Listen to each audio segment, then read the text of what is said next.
और आइए बात करेंगे कुछ और खबरों की। एक तरफ वैज्ञानिक और मेडिकल एक्सपर्ट्स ये कह रहे हैं कि जब तक हार्ड इम्यूनिटी नहीं बनेगी तब तक भारत से कोरोना खत्म नहीं होगा, लेकिन वहीं दूसरी तरफ कुछ वैज्ञानिक और जो एक्सपर्ट्स हैं, मेडिकल एक्सपर्ट्स, वो ये भी बताते हुए नजर आ रहे हैं कि देश में कोरोना किस राज्य में कब पीक पर होगा और कब कोरोना वीक होगा। अब इसमें कितनी सच्चाई है ये तो आने वाला वक्त ही बताएगा।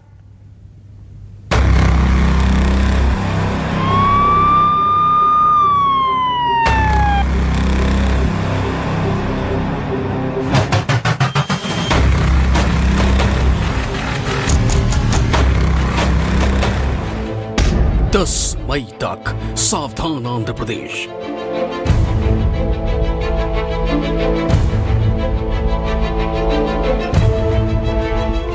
12 मई तक सावधान कोलकाता।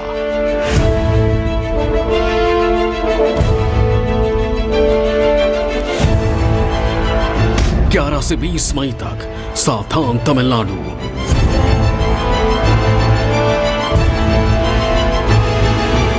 8 से 12 मई तक सावधान नोएडा।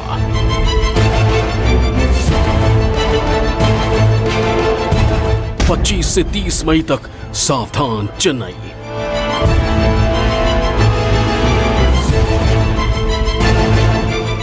ये चंद तारीखें नहीं है, ये अल्टीमेटम है कोरोना के कहर का।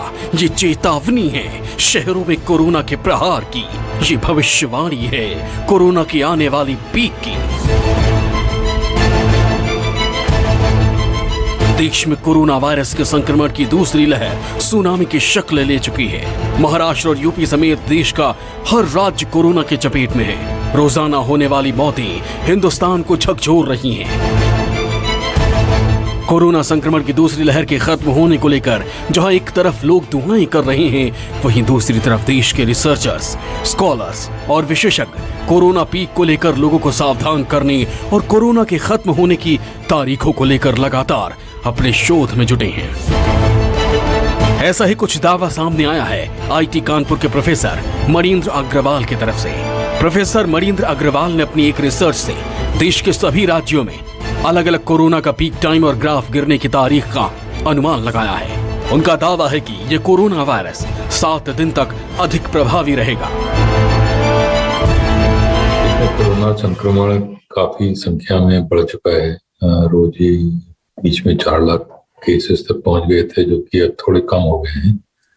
और हमारा जो गणितीय मॉडल है उसके अनुसार अब संभावना है कि नए केसों की संख्या दिन पर दिन थोड़ी थोड़ी कम होती जाएगी और मई के अंत तक आते आते हम 2 लाख से भी कम संख्या में प्रतिदिन नए केसेस की पहुंच सकते हैं। आईआईटी के प्रोफेसर ने जो डेटा शेयर किया है उसके मुताबिक आंध्र प्रदेश में 1 मई से 10 मई के बीच संक्रमण चरम पर होगा और 10,000 केस औसत रहने की आशंका है। तमिलनाडु में फिलहाल खतरा नहीं है, लेकिन स्टडी पर गौर करें तो 11 से 20 मई के बीच कोरोना संक्रमण चरम पर हो सकता है। पश्चिम बंगाल में कोरोना संक्रमण अभी शुरुआती दौर में है और 1 मई से 5 मई के बीच महामारी के चरम पर पहुंचने की संभावना है। और बंगाल के हालात पर स्टडी काफी हद तक सही साबित होती दिख रही है। लेकिन कोलकाता शहर में 12 मई के आसपास कोरोना का पीक आने की आशंका है।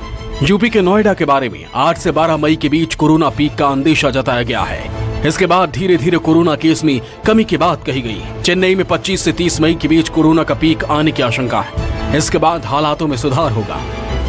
प्रोफेसर अग्रवाल ने गणितीय विश्लेषण के आधार पर हर राज्य का अलग अलग डेटा तैयार किया है। हर राज्य में संक्रमण की स्थिति अलग अलग है। प्रोफेसर अग्रवाल ने पिछले साल संक्रमण के फैलाव और प्रतिरोधक क्षमता का विश्लेषण जनसंख्या के आधार पर किया था।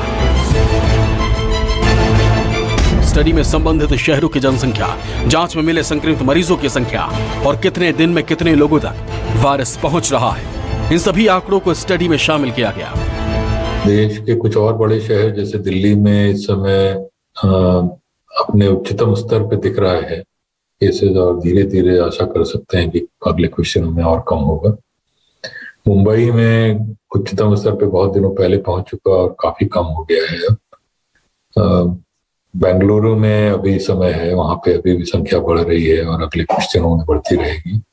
चेन्नई में अभी कुछ अधिक समय तक बढ़ेगी, हमारा अंदाज है कि शायद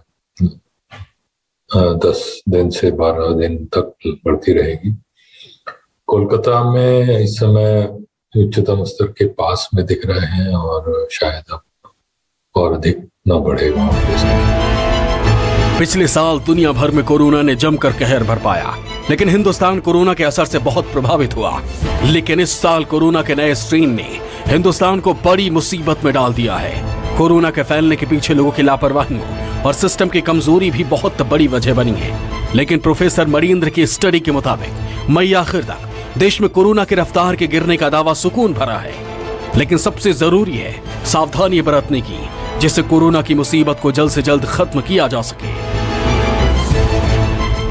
ब्यूरो रिपोर्ट, न्यूज़ 24।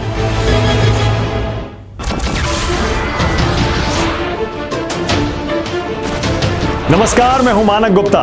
अगर आपको हमारा ये वीडियो पसंद आया हो तो इसे लाइक और शेयर जरूर करें, और हां, हमें सब्सक्राइब और फॉलो करना ना भूलें ताकि आप देश और दुनिया की कोई खबर मिस ना करें। तो जुड़े रहिए हमारे साथ और देखते रहिए न्यूज़ 24।